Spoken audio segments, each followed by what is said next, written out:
Gazette du Togo, une vision sur l'actualité togolaise et sur le monde.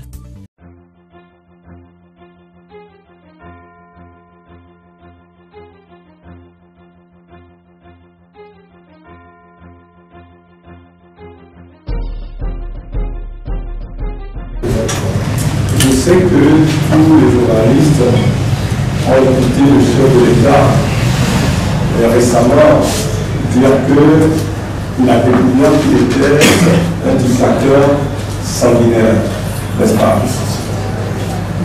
Ce que j'ai vu hier à Técon, ce que j'ai vécu hier à Técon, j'affirme que ce régime est un régime de dictature. J'affirme que ce régime est un régime sanguinaire parce qu'il aime voir le sang des Togolais couler.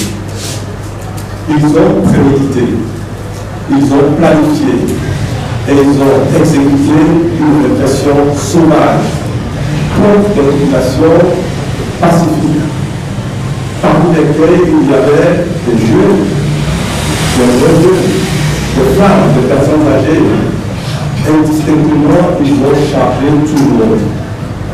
L'objectif était évident, c'est faire mal, c'est démoniser la population, c'est traumatiser la population pour casser le moral des manifestants. Je pense qu'un tel comportement de la part du gouvernement, c'est un comportement irresponsable. Et la manière dont la violence d'État a été exercée sur les populations est tout à fait illégale. Et cela rend encore davantage ce régime illégitime aux yeux des Togolais. Ils n'ont pas encore intégré qu'ils doivent quitter le pouvoir un jour ou un autre. Mais la détermination du peuple togolais et la dynamique qui est enclenchée aujourd'hui ne laissera pas de place à une autre option que d'arriver un jour à l'alternance à la tête de l'État au Togo. Les violences gratuites auxquelles nous avons assisté, les responsables politiques qui ont été pris pour cible intentionnellement dans le but de faire mal, et M. Dupuis s'est senti menacé dans sa vie. Il a considéré que c'est une tentative d'assassinat. Ce sont des faits très graves qui se déroulent aujourd'hui en 2017 au Togo. Nous ne pouvons pas accepter cela. C'est pour ça que le peuple togolais doit continuer à être déterminé. Demain, samedi, sortez massivement, encore plus que jamais, tous les Togolais, autant que vous êtes, pour que ce régime comprenne qu'il y a une fête et qu'au-dessus de ce régime, il y a le peuple togolais. Merci.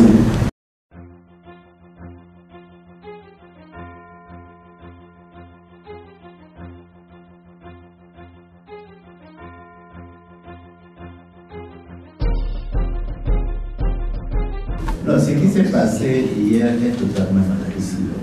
Vous étiez présents, nous étions là, nous avons vu comment. C'est totalement inadmissible que le ministre de la Sécurité puisse dire ce qu'il a dit. Nous ne pouvons pas concevoir que les forces de l'ordre, qui sont là pour assurer la sécurité de tous les Togolais, puissent se comporter ainsi. Lorsqu'on veut disperser des manifestants, il y a des procédures que le ministre connaît en tant que gendarme. Il y a des procédures à suivre. Le préfet ou bien le maire va être là pour faire des sommations. Est-ce qu'il y a quelqu'un dans Est-ce qu'il y a sommation? Pourquoi jeter des gaz lacrymogènes à l'intérieur des fous, à l'intérieur de la masse? Cela ne doit pas se faire. Il y a des choses que nous devons fortement dénoncer. En tant que Togolais, que l'on soit du NIL ou d'un des partis de la coalition, nous ne devons pas accepter que ce comportement se poursuive. Nous ne pouvons pas accepter construire un Togo sur ce genre de comportement des forces de l'ordre. C'est totalement inadmissible. Je crois que ce qu'ils ont fait hier est suffisamment grave pour que... C'est ça qui prouve d'ailleurs, qui justifie le fait que nous ayons invité ce matin pour discuter de cela. Les dégâts, effectivement, quelqu'un parlait de dégâts matériels. Nous avons dit que c'est un bilan provisoire que nous avons adressé. Nous continuons à faire la recherche pour savoir tout ce qui s'est passé, mais c'est effectivement grave. Même les blessés, nous pouvons remercier Dieu qu'il y a eu autant moins de blessés. Parce que si on vous raconte ce qui s'est passé hier sur place, mais on a eu chance qu'il n'y ait pas eu de mort. J'espère que cela ne va pas se retourner. Bon, le dialogue. Vous savez, ce n'est pas nous qui avons invité ni le président Daniel, ni le président Guinée.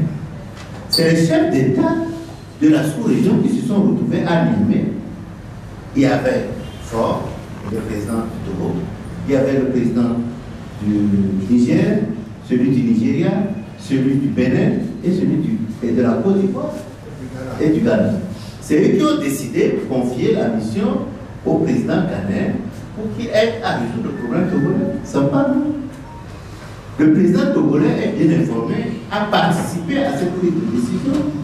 Donc que lui, le Guinéen étant président de l'UA, a voulu comprendre ce qui se passe véritablement au Togo et aider à trouver une solution. Ce ne sont pas l'opposition togolaise, ce ne sont pas les partis de la coalition qui l'ont invité.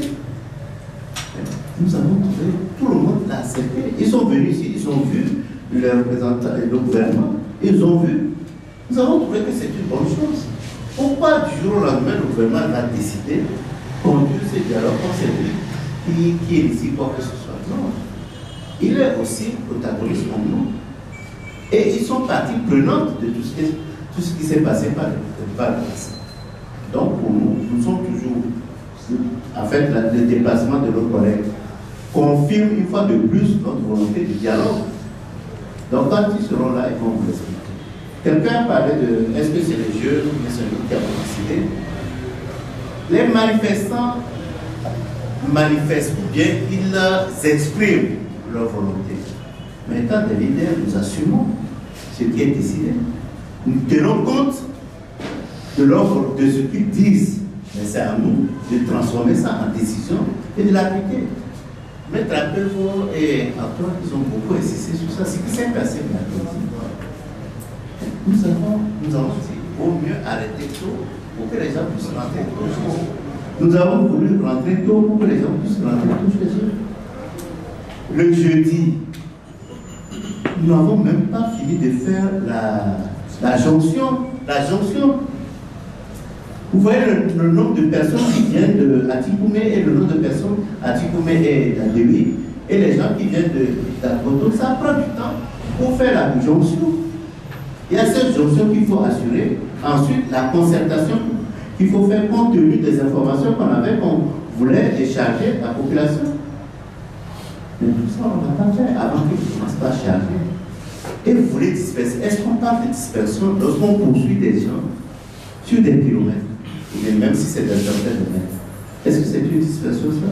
Non, je crois que nous, les Togolais, nous devons nous lever et montrer à ces gouvernements que vraiment cette façon de se comporter ne nous conduit pas à être Togo unique et prospère.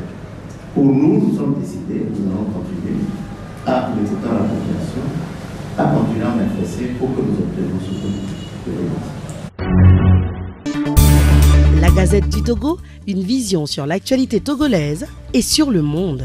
Rejoignez-nous sur le www.lagazettedutogo.com ou sur nos comptes Facebook, Twitter et YouTube. Pour tout contact, écrivez à contact@lagazettedutogo.com ou appelez le 92 80 88 53. La Gazette du Togo, c'est l'information en continu.